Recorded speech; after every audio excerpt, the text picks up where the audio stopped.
Social services providers play an important role in helping victims of labor trafficking restore their lives. The needs of victims tend to be complex, often involving interactions with multi-jurisdictional law enforcement personnel, lawyers, and an array of benefit providers. Service providers must consider the varying levels of trauma the victim has endured and the victim's cultural background when addressing his or her needs.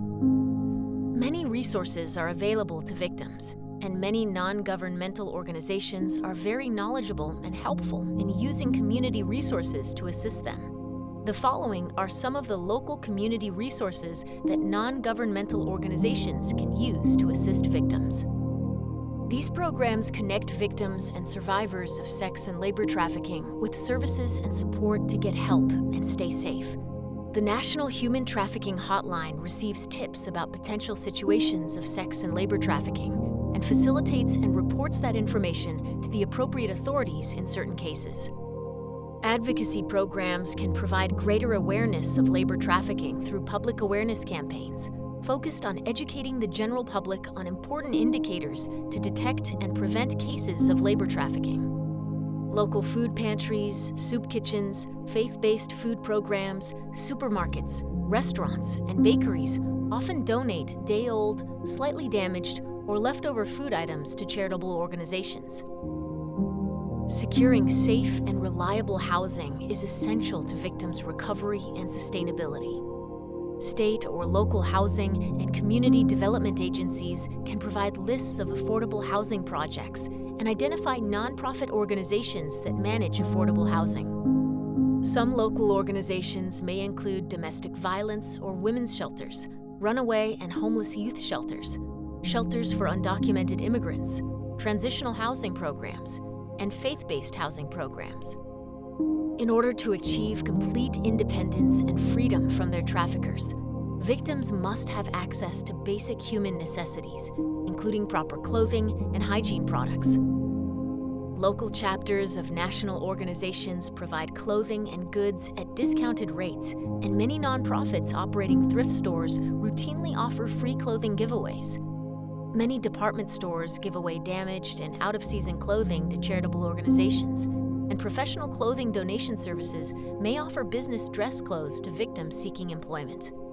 In addition to clothing, personal hygiene, products, and other essential consumer goods can be obtained through various community businesses and organizations, such as hotels willing to provide shampoo and other toiletries, and faith-based organizations, businesses, and civic organizations may be willing to donate gift cards for grocery stores or discount department stores. Because of the intricate legalities surrounding labor trafficking, victims should obtain counsel from an attorney familiar with labor trafficking laws to make informed decisions about their rights and remedies under the law. It is important that labor trafficking victims secure access to their own attorneys. The prosecutor in a victim's case should not be viewed as the victim's attorney.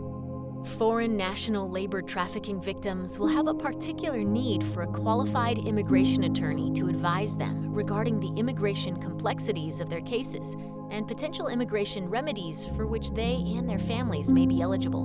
Many communities offer free legal aid, such as legal aid clinics, agencies, or foundations, law school clinics, pro bono services offered by law firms, employment law centers, community-based legal providers, such as those serving particular ethnic communities, immigration rights clinics, and nonprofit organizations providing legal assistance to immigrants.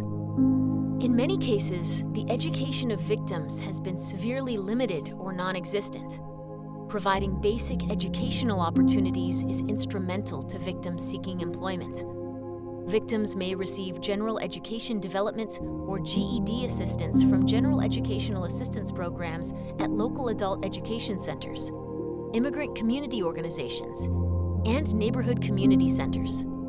English as a second language classes, known as ESL, are routinely held at faith-based organizations, schools, libraries, and colleges. Victims enrolled in education programs can sometimes qualify for lower fares for public transportation, such as the subway, bus, or train, with a student ID. In addition, voluntary driver programs are often operated out of faith-based organizations, and car and bike donation programs are occasionally available. The health, safety, and well-being of labor trafficking victims should take top priority. Victims may benefit from services offered by local health organizations, including community health centers, city, homeless, and migrant health clinics, free community or university clinics, county mental health clinics, health fairs at community hospitals, local substance abuse services, maternal and child health programs, and parenting classes. Another essential step at gaining sustainable independence and freedom is to obtain employment.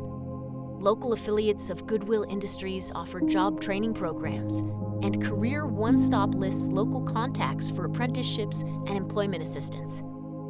Also, vocational training and job placement assistance are offered by community colleges and immigrant or refugee assistance organizations. Victims may be eligible to receive direct financial reimbursement for an expense that resulted from a crime, such as medical costs or lost wages. Each state has a crime victim compensation program that allocates funds to survivors of violent crimes. Victims can usually apply at the city or county level, and funds can be used to pay for many necessary services, including relocation costs for safety reasons. Victims may require assistance in learning public transportation routes, opening bank accounts, getting a social security card, and securing a driver's license. These are only some of the many community resources that service providers can use to assist trafficking victims. Service providers can often leverage resources in unique ways to meet victims' needs. For example, service providers may ask a local dentist to provide free or low-cost dental services, work with a local faith-based organization to find temporary housing, or to identify a member who can provide transportation. Ask a local faith-based organization to place a notice seeking specific donations from parishioners in its bulletin, or approach a local law firm to provide pro bono legal services. Often, a significant number of survivors are identified in labor trafficking cases. Providing high-quality, culturally responsive services to a large number of survivors all at once is challenging, making multidisciplinary collaboration vital. It is helpful to create a proactive plan with your social and legal services team, as well as your law enforcement partners prior to identification, as notice of these cases often comes suddenly.